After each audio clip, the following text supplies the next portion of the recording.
പിന്നെ ഞാനിപ്പോൾ ആലോചിക്കുന്നത് എന്താ വെച്ചാൽ നമ്മൾ 90s കിഡ്സിൽ നമ്മൾ എത്രത്തോളം പാവങ്ങളായിരുന്നു എന്നുള്ളത് ഞാനിങ്ങനെ ആലോചിക്കുക.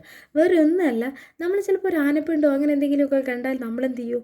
ആ ആനപ്പിണ്ടത്തെ ചവിട്ടിയാലേ മുടി വളരും, മുടി നന്നായി വരും എന്നുള്ളത് നമുക്ക് ഉള്ളുകൊണ്ട് അറിയാം. എന്നിട്ട് ആനപ്പിണ്ടവിടെ നമ്മൾ ചിലപ്പോൾ കണ്ടിട്ടുണ്ടാവും. എന്നിട്ട് അതൊന്നും കാണാത്ത അറിയാത്ത മാതിരി അയ്യോ ഞാൻ ആനപ്പിണ്ടത്തെ ചവിട്ടിയേ എനിക്ക് മുടി വളരുമെന്ന്. അങ്ങനെയൊക്കെ ആണെങ്കിൽ ഇപ്പോൾ പനങ്കുല പോലെ വളരേണ്ട സമയമായി.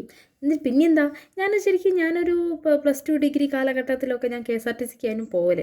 രാവിലെ 8:10 KSRTCക്ക് ഞാൻ 8:05 വീട്ടിൽ നിന്ന് ഇറങ്ങുക.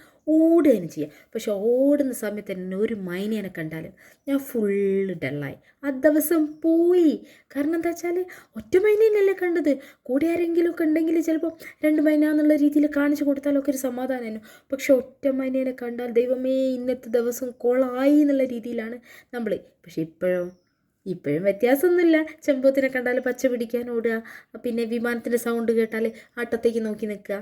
പിന്നെ വേറെ ഏറ്റവും ഇൻട്രസ്റ്റിംഗ് ആയിട്ടുള്ളൊരു കാര്യം എന്താ വെച്ചാൽ നമ്മൾ കുറേ ഗൈനക്കോളജിസ്റ്റിനെക്കാട്ടിലൊക്കെ കൂടുതൽ ഡെലിവറിക്ക് വെയിറ്റ് ചെയ്ത ഒരാൾക്കാരായിരുന്നു നമ്മൾ 90s കിഡ്സ്.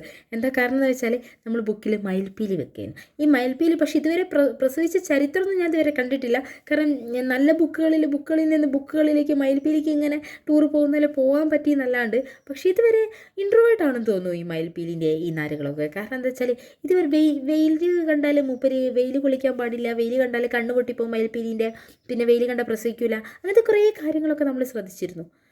ഇപ്പം എന്താ, ഇപ്പോഴും അങ്ങനെ തന്നെ. അങ്ങനെ ഒരു കാര്യം നോക്കുകയാണെങ്കിൽ ഇപ്പോഴും ആനപ്പിണ്ടം കണ്ടാൽ ചവിട്ടും, വിമാനത്തിൻ്റെ സൗണ്ട് കേട്ട് ആകാശത്തേക്ക് നോക്കും, ഒറ്റമനേനെ കണ്ടാൽ സങ്കടപ്പെടും. ഇതൊക്കെ തന്നെയാണ് നമ്മുടെ 90സിൻ്റെ പാവങ്ങളാണ്. നമ്മൾ പാവങ്ങളാണ്, വെറും പാവങ്ങളാണ് നമ്മൾ 90s കിഡ്സ്. അപ്പോൾ ഓക്കെ, ബൈ.